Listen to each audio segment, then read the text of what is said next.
This will be part 3 of that series, and we're gonna shift focus a little bit to the black exploitation movies of the early 70s. And these movies actually conditioned blacks to a way of life that was supposed to depict what blacks were supposed to live like. It was supposed to show the only way that blacks were supposed to be able to get ahead financially. And Superfly and the Mack glorified the pimp and drug culture in black society.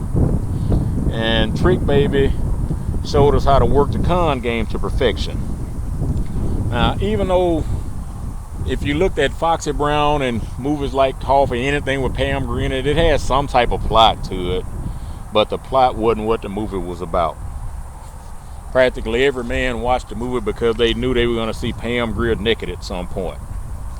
And this proved that they were just showing her as a sex object to be used, degraded, and seen as loose, as society has always depicted the black women. Now, I'm not giving all black women a pass because some black women don't help themselves at all. I saw where one lady posted a video of herself saying she had slept with 27 men, unprotected on top of that.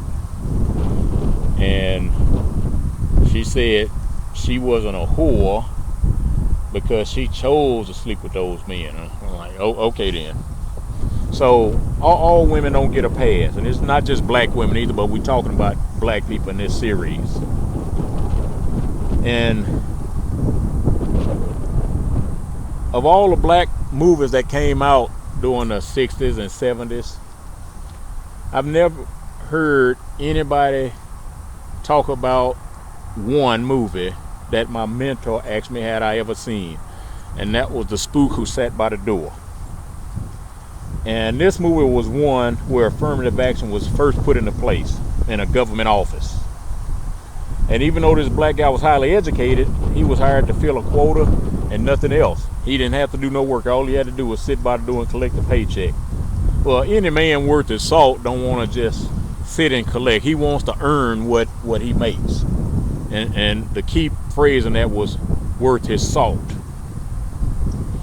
But what his superiors didn't know was that he was paying attention to everything they were doing. He learned all of their tactics in order to overthrow them. And in the evenings, he would meet with his radical friends and they would plan a revolution.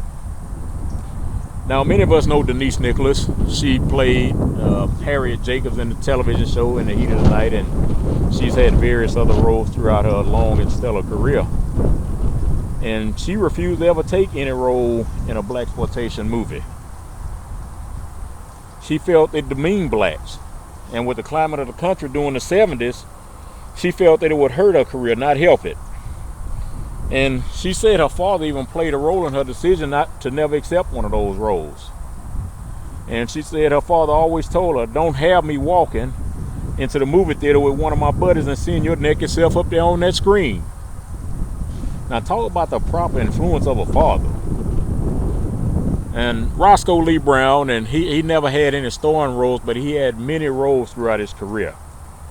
And he said he didn't want to take roles in films that were demeaning to blacks or the black community.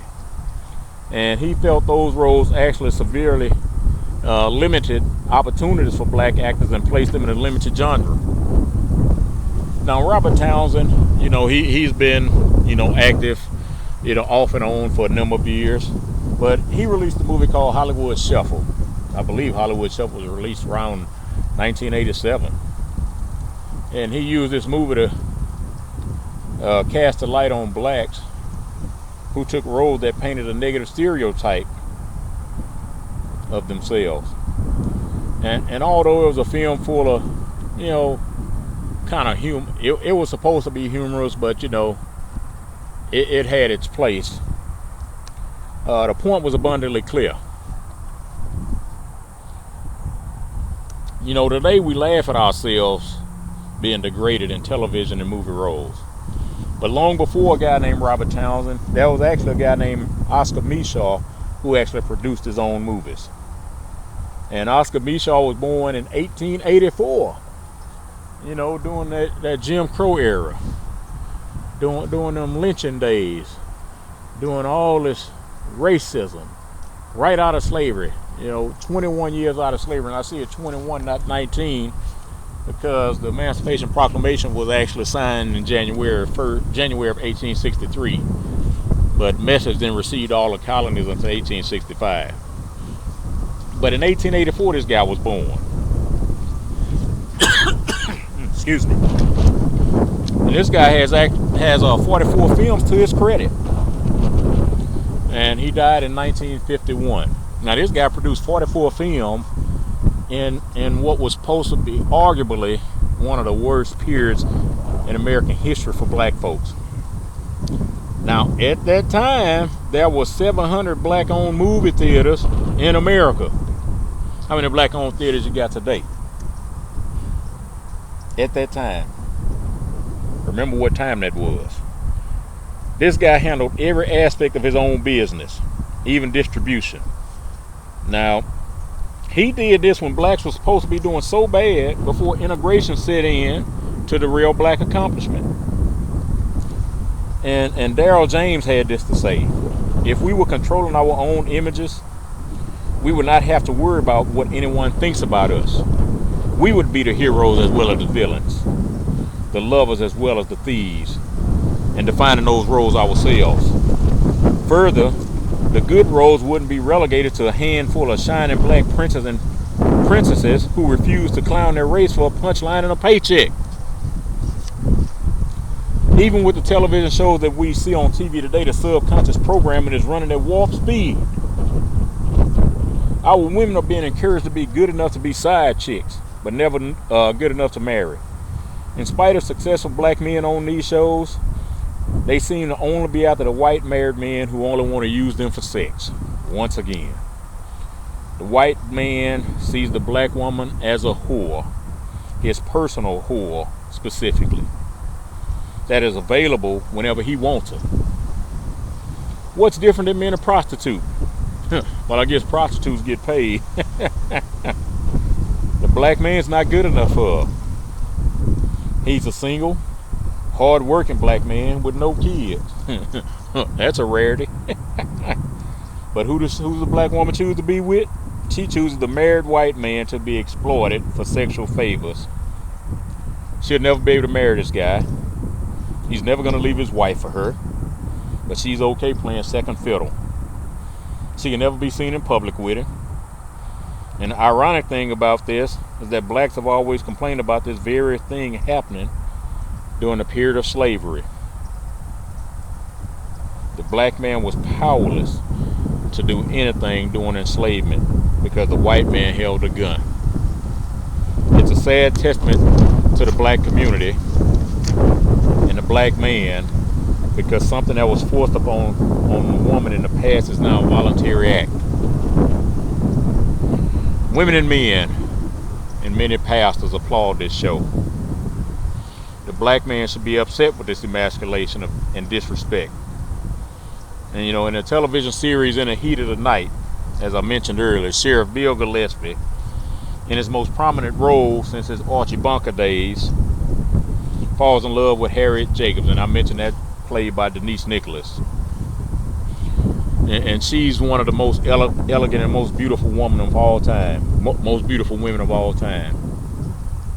And they end up getting married on the show. Now, of all the black men on that show, it gets written in the script to fall in love with Bill Gillespie. That was a disgrace. Now, it had some aspects in the show that said they might have been trying to ease racial tensions throughout America with the show. But Archie Bunker, come on now, racist Archie Bunker. There's more than one show that depicts this. In one movie, there's a successful black woman who is married to a hard-working black man who has aspirations to start his own business. How does the black woman show her support for her husband? She has an affair with the married white guy, enjoys all of the perks of being his own called whore. As if cheating on her husband wasn't enough, she tells him he would never be as good as the white guy. I mean, men, the greatest need we have as men is respect. In the first place, we want respect I don't care who you are, is your woman. You know, it's great and everything to have your kids respect you. I mean, we should aspire to that. It's great to have other men respect you, and we should aspire to that. But nothing does it for a man like having his woman respect him. And then this woman tells her husband in the movie, you will never be as good as the white guy. Later on, she finds out that she's pregnant with the white guy's child, and he tells her the affair's over. So she also had unprotected sex with the white guy. But I guess when you demean your husband, I guess you don't care about nothing. But when we learned of this behavior from slavery, we were appalled. So what Hollywood did, and you know who produced it, they packaged it in a glamorous format and captured not just black women, but black men. And to make matters much worse, they have captured many black preachers. Well, never mind.